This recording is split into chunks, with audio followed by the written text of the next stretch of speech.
पुढचा असा आहे, आज अनेक पक्ष निवडणुका लढवत आहेत. कुठे MIM लढतंय, कुठे काँग्रेस लढतंय, कुठे MGP लढतंय, कुठे दुसरी काय पक्ष लढतंय. अरे माझा काय जिकडे तिकडे अशोक चव्हाण, इकडे पण अशोक चव्हाण, काय संबंध आहे रे बाबा माझ्या इथे. त्यांना ती मतं त्यांच्याकडे हवी आहे म्हणून माझं नाव वापरायचं. MIM काय पहिली वेळ आहे का नांदेडमध्ये? अनेक वेळ लढले. आम्ही काँग्रेसमध्ये असताना सुद्धा MIM लढलं होतं ना. आम्ही काँग्रेसमध्ये असताना सुद्धा MIM लढलं होतं. मग त्यावेळेस MIM आम्ही उभं केलं होतं काँग्रेस विरोधामध्ये. हा कार्यक्रम जो चालू आहे विरोधामध्ये, काहीतरी लोकांना सांगाय, त्यांना शाश्वती नाही आहे की त्या ठिकाणी त्यांना मतं कशी मिळते, हिशोबच नाही आहे. शेवटपर्यंत उमेदवार सापडले नाहीत अनेकांना. आणि मग हे अशोक चव्हाणांचे MIM त्यांचं आहे, मग ते MGP त्यांचाच आहे, ते अमुक पक्ष त्यांचाच आहे.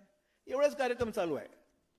आणि ते लोकांमध्ये मला एवढं सांगायचं लोकांना की तुम्ही आता संभ्रमात राहू नका. अजिबात काय फरक पडत नाही, कोण उभं राहायचं राहू द्या, कोणा काय. शेवटपर्यंत आम्ही युती व्हावी शिवसेनेशी आम्ही प्रयत्न केला. शिवसेनेची युती व्हावी शेवटपर्यंत प्रयत्न केला, नाही म्हणत नाही. सोबत 8 ते 10 जागा देण्याची तयारी आमची होती. पण रिस्पॉन्स शेवटपर्यंत नियोजन नाही, रिस्पॉन्स नाही, चर्चा नाही. जाऊ दे ठीक आहे, त्यांना स्वारस्य नाही. आणि त्याचं ठरलं होतं आमचे सुटले की त्यांनी घ्यायचे, एवढाच कार्यक्रम ठरला होता. ते आम्हाला माहीत होतं. आम्ही समोर ठीक आहे 8 जागा, मग तुम्ही 25 आणि 30 जागा आम्ही द्यायच्या कशा? आमच्या माणसांना भाजपमध्ये असलेल्या माणसाला जागा द्यायच्या कुठे? शक्य आहे का हे? तो अन्याय मग माझ्या 8 लोकांवर झाला, 10 लोकांवर झाला असता, तो 25 लोकांवर झाला असता अन्याय माझ्याकडच्या. पुढे समन्वयातून करायची इच्छा होती, पण त्यांना ते मान्य नव्हतं. जाऊ द्या, ते ठीक आहे, झालं ते सोडून द्या विषय.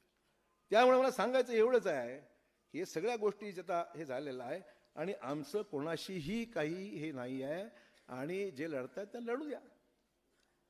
आम्ही कोणाच्याबद्दल उभं केलंय, कोणाला काय केलं असं अजिबात विषय. आमचे उमेदवार भाजपाचे आणि आठवले साहेबांचे जे उमेदवार आहेत त्यांना पूर्णपणे आम्ही ताकद लावू.